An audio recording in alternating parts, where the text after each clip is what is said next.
అది main difference. That is the reason what I'm telling you. ఈ విధంగా 8, 9, 10 గంటలు ఖచ్చితంగా స్టూడెంట్ని కూర్చోబెట్టినప్పుడు మాత్రమే అతనికి ఆ యొక్క సబ్జెక్ట్లో మనం ఎక్స్పర్టైజ్ చేయగలుగుతాం. అలా ప్రిపేర్ అయితేనే ప్లేస్మెంట్ జరుగుతుంది.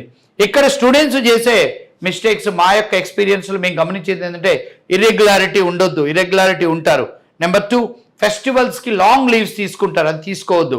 ఈ రెండింటిని కనుక కరెక్ట్ ప్లాన్ చేసుకొని రెగ్యులర్గా ఇన్స్టిట్యూట్ వస్తే ఏ డిగ్రీ చేసిన వాళ్ళైనా సాఫ్ట్వేర్ ప్రెషర్గా ప్లేస్ చేయడం జరుగుతుంది. ఇక్కడ కొన్ని అనుమానాలు ఉంటాయి. నెంబర్ 1, కంప్యూటర్స్ లేదు, నార్మల్ బీకామ్, బీఎస్సీ వాళ్ళు, బీజెడ్సీ వాళ్ళు ఎలా అంటే మా ఛానల్లో వీడియోస్ మీరు చూడొచ్చు.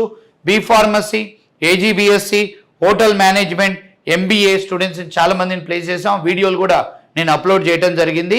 ఒక కంపెనీకి ఫ్రెషర్గా ప్లేస్మెంట్ చేసేటప్పుడు ఆ కంపెనీ మీరు .NET నేర్చుకున్న స్టూడెంట్స్ కోసం వచ్చినప్పుడు వాళ్ళు ఎవరు కూడా 100% బీటెక్ ఉండాలి, కంప్యూటర్స్ ఉండాలి, బీటెక్ కంప్యూటర్స్ ఉండాలని చూడటం జరగదు.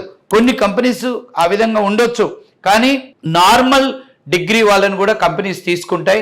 ఇది ఐడెంటిఫై చేసుకోవాలి. కానీ ఒక స్టూడెంట్ 6 months to 10 months డెడికేటెడ్గా కేటాయించినట్టయితే ఏ డిగ్రీ చేసిన వాళ్ళైనా, 5 years గ్యాప్ ఉన్న వాళ్ళైనా, 10 years గ్యాప్ ఉన్న వాళ్ళైనా ప్లేస్మెంట్ చేయొచ్చు. ఆ ప్లేస్మెంట్ మేము చేస్తున్నాం. రెగ్యులర్ ప్రాసెస్ మొత్తం we are uploading into our YouTube channel. మేము ఎంతమందికి జాబులు ఇప్పించాం, ఎన్ని డ్రైవ్స్ పెట్టాం, అవన్నీ కూడా ఛానల్లో అప్లోడ్ చేస్తున్నాం. Thank you very much.